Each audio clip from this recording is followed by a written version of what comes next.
Welcome back to Charlotte's Web. Today, don't copyright me, YouTube. And I'm also reading Charlotte's Web. By the way, check out Gavin. This was inspired by him. I don't know if I'm going to say that every video, but you're welcome, Gavin. Anyway, Fern loved Wilbur more than anything. She loved to stroke him, to feed him, to put him to bed. Every morning, as soon as she got up, she warmed his milk, tied his bib on, and held the bottle for him. Every afternoon when the school bus stopped in front of her house, she jumped out and ran to the kitchen to fix another bottle for him. She fed him again to supper time, and again just before going to bed. Miss Averill gave him feeding around noontime each day. When Fern was away in school, Wilbur loved his milk, and he was never happier than when Fern was warming up a bottle for him. He would gaze up with adoring eyes. For the first few days of his life, Wilbur has allowed to live in a box near the store and kitchen. Then, when Miss Averill complained he was too bigger in the box, and whooshed, at 2 weeks he was moved outdoors. It was an apple blossom time, and today's were getting warmer. Miss Averill fixed a small yard, especially for Wilbur, under an apple tree. To give him a large wooden box full of straw, with a doorway cut in it so he could walk out as he pleased. "It wouldn't be cold at night?" asked Fern. "No," said his father. "You'll watch and see what he does." Carrying a bottle of milk, Fern sat under the apple tree inside the yard. Wilbur ran to her and she held the bottle for him while he sucked. Ooh. When he had finished the last drop, he grunted, and walked simply into the box. Fern peered through the door. Wilbur was poking the straw with his snout. In a short time, he had dug a tunnel in the straw. He crawled into the tunnel and disappeared from sight, completely covered with straw. Fern was enchanted. It relieved her mind to know that her baby would sleep covered up and would stay warm. Wait, there's also a picture here, if you want to see that. If you're here only for the pictures, which I wouldn't blame ya. Or if you're here just because you haven't bought the book, I wouldn't blame ya. Here is the picture. Next page. Every morning after breakfast, Wilbur walked out to the road with Fern and waited with her till the bus came. She would wave goodbye to him, and he would stand at the bus until it vanished around the turn. While Fern was in school, Wilbur was shut up inside his yard. But as soon as she got home, that afternoon, she would take him out and would follow her around the place. If she went into the house, Wilbur went too. If she went upstairs, Wilbur would wait at the bottom of the step until she came down again. If she took her doll for a walk in the doll carriage, Wilbur followed along. Sometimes these journeys, Wilbur would get tired and Fern would pick him up and put him in the carriage and alongside the doll. He liked this, and it was very tired. He would close his eyes and go to sleep under the doll's blanket.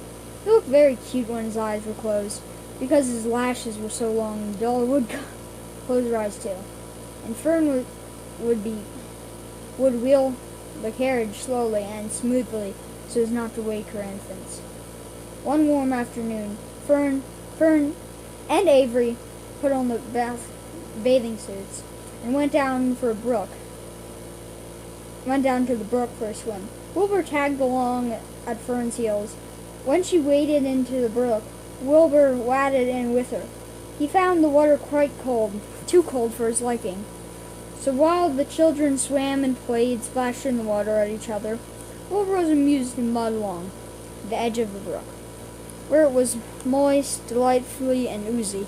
Also, by the way, I had swimming class today, and for free time, we just played tag. And I jumped off the diving board, and I was so scared. Every day was a happy day, and every night was peaceful. Wilbur was what farmers call a spring pig, which simply means he was born in springtime. This is the picture.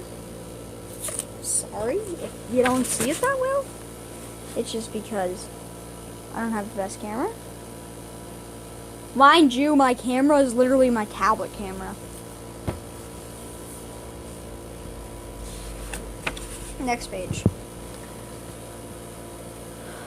Was he 5 weeks old? Mr. Arville said, was now big enough to sell, and would have to be sold. Fern broke down and wept, but his father was firm about it. Wilbur's appetite has increased. He was beginning to eat scraps of food in addition to milk.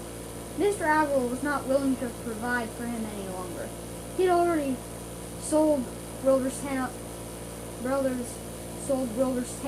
and sisters. I thought that was about to say he already sold the kid, sisters and brothers, but no, it's pigs. He's got to go, Fern. He said, you have had your fun raising baby pig. Wilbur's not a baby any longer. He's got to be sold. Can you call up the Zuckerman, suggested Miss Abel. And if Wilbur goes there to live, you can walk down the road and visit him as often as you like. How much money should I ask for him? Fern wanted to know. Well, said his father, he's a runt. Tell your Uncle Homer you got a pig, and you'll sell it for $6, and see what he says. It was soon arranged. The Fern phoned and got her Aunt Edith. Her Aunt Edith hollered for Uncle Homer. And Uncle Homer came in the barn and talked to Fern. When he heard that a price was only $6, he said that he would buy the pig. Next day, Wilbur was taken to his home under the apple tree and went to live in a minor pile of cellar of Zuckerman's blood. Chapter 3, Escape. That's where we're going to end today's video. Now, what we want to do is make this video at least 8 minutes. So, I just want to say thank you for all your support. Go check out Gavin. And I'm chugging this soda because I need to get this video 8 minutes long.